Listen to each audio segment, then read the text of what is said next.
Belgium, Belgium, Belgium. No Hazard, no party.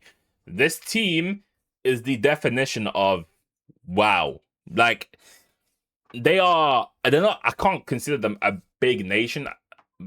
I guess you can, but they are like the outsiders from like the Argentinas, the Brazils, the you know even Uruguay, all of them. Even Uruguay, I mean, they're worse than Belgium, but you know what I mean. You know what I mean. This game, going into this game, I had Doku in my fantasy team. I thought he was gonna cook. I stand corrected. This is the same Doku. Look, I should have. I think I should trust myself more because players like Doku, I look at him and I'm like, okay, you get back to your man, then what?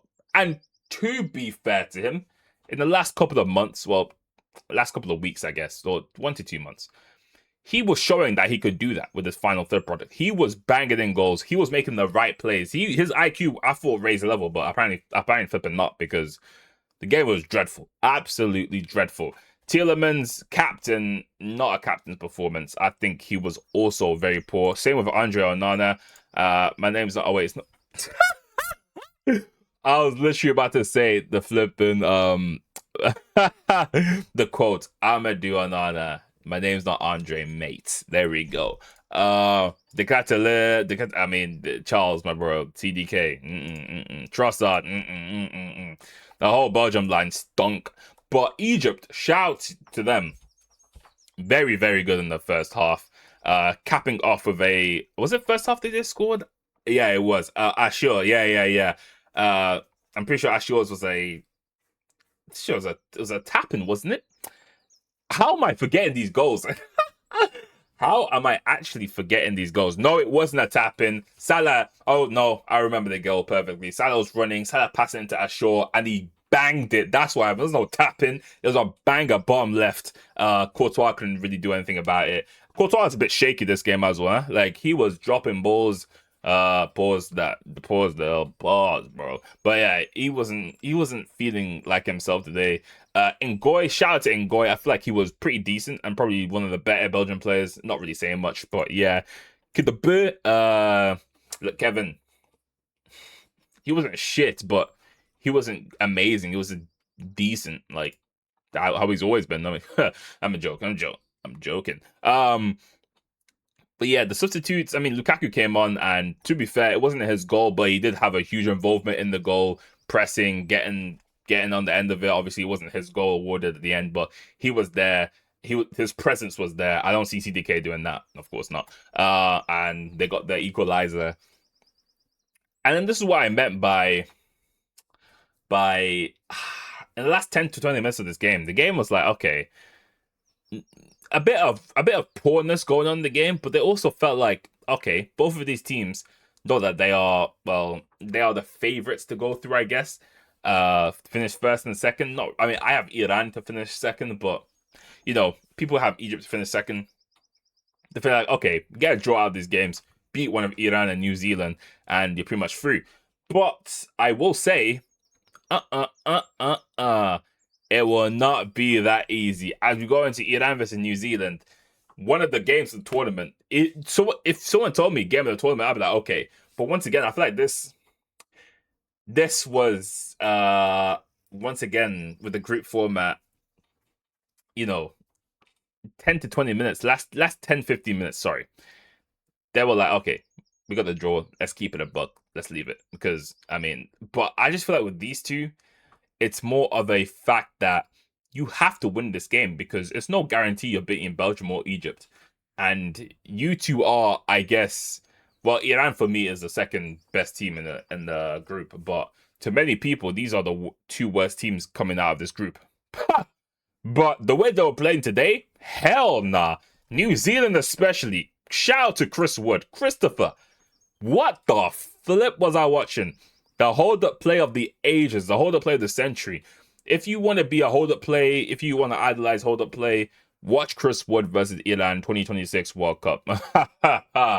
Outstanding. And a beautiful link-up with just twice. Let's talk about the first goal. Amazing link-up. Amazing. And a beautiful goal from Elijah Just to make it 1-0 to New Zealand. I was thinking, ooh, what the hell's going on here? What the hell's going on here? But then all of that went away when Ramin scored. I'm pretty sure he won Superior Man of the match. And to be fair, he was very, very good today. And he got the goal. And all of a sudden, we're thinking, okay, back to square one. We're 1-1, all to play for. Well, all to play for. As Elijah Just and Chris Wood combine once again.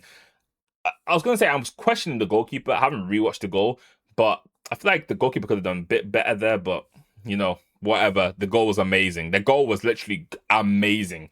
And all of a sudden, 2-1 New Zealand. This game was high tempo game. Liquid football at times as well. But then, bow.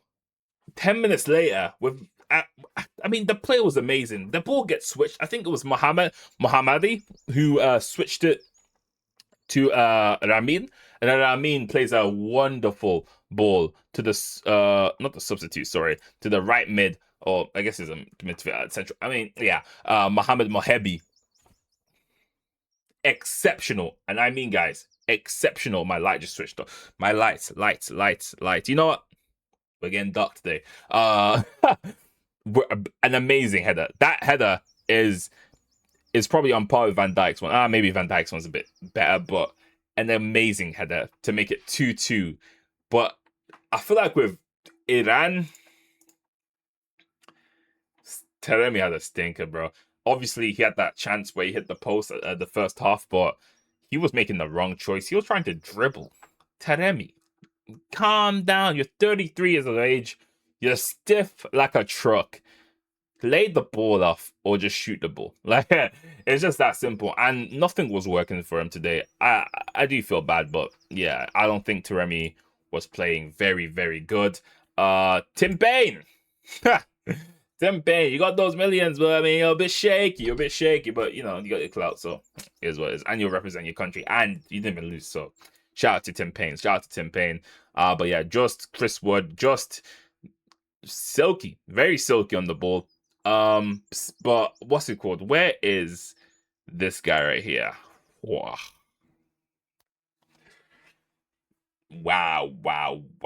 He was kind of dreadful. I'm not going to lie. He was kind of dreadful. He wasn't really doing much. And the thing is, the guy was getting barged off the ball. He wasn't doing too much. And I felt bad, but what can you really do? As we look into the table, we have New Zealand first. Obviously, this is all, New Zealand, Iran, they have more goals, but, disciplinary. I'm pretty sure Iran got the most yellow cards. Once again, only one yellow card in this game, which is kind of insane. But yeah, New Zealand first, Iran second, Belgium third, and Egypt fourth. This is all to play for as well. And now I'm looking at this group and I'm thinking, the best looking teams to watch. New Zealand first, Iran second, or maybe Egypt second, Iran third, Belgium fourth. Belgium, we'll see about you. Maybe it's probably because, when you're playing against Belgium, you typically want to set up a bit deeper.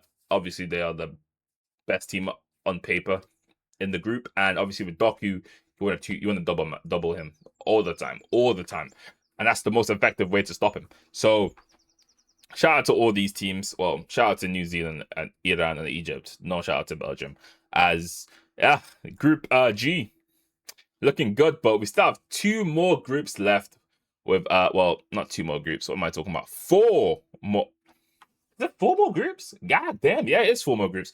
With France's group, Argentina's group, Portugal's group, and England's group, all to play for in the next 2 days. Hope you guys like this. Make sure you guys subscribe as well and hype the video, and I'll catch you guys in the next match review in tomorrow. So yeah, goodbye.